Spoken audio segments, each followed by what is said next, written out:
Menggandeng Kementerian Perekonomian, Pemprov Sumsel berkolaborasi dalam upaya penanggulangan kebakaran hutan dan lahan. Menko Perekonomian Airlangga Hartarto konsen upaya penanganan karhutla di Sumatera Selatan agar tidak menimbulkan kerugian negara. Dampak ekonomi tersebut dapat diminimalisir.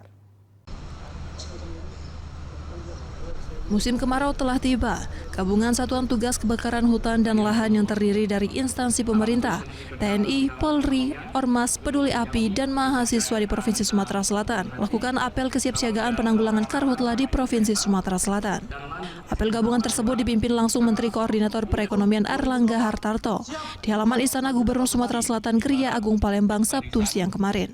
Dengan mengendarai kendaraan pindad, Airlangga Hartarto berkeliling memeriksa setiap personil yang akan bertugas untuk pencegahan dan penanganan persoalan kebakaran hutan dan lahan yang kerap terjadi di sejumlah daerah dalam wilayah Provinsi Sumatera Selatan.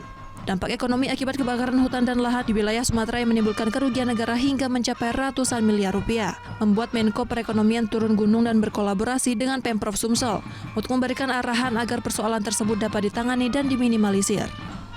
Di hadapan Menko Perekonomian Airlangga Hartarto juga dilakukan simulasi pemadaman api pada wilayah rawan karhutla. Skema pemadaman dilakukan melalui dua arah, menurunkan tim daratan dan tim pantauan udara dengan helikopter waterbombing. Bisa di atas 150 miliar. Nah tentu ini yang harus kita tekan di salah satu kabupaten, dan tentu kita harus menjaga agar kerugian ini diminimalisir. Secara nasional tentu kita juga melihat bahwa musim ini kan tinggal beberapa bulan lagi. Jadi kita harus menjaga dalam beberapa bulan ke depan awareness, kesiapan, dan investasi yang dilakukan pemerintah untuk penanggulangan ini untuk terus dilaksanakan. Dan yang paling penting ini diangkat agar baik itu korporasi ataupun masyarakat tidak melakukan pembakaran hutan. Ini kita akan segera tindak lanjuti karena ini sangat diperlukan oleh masyarakat yang usaha mikro kecil terutama, sehingga dengan demikian tadi dapat menambah akses pembiayaan selain yang sudah disediakan oleh perbankan. Dana UMI PIP berasal dari APBN. Bedanya dengan tadi dari perbankan, kalau UMI dari APBN. Demikian, makasih.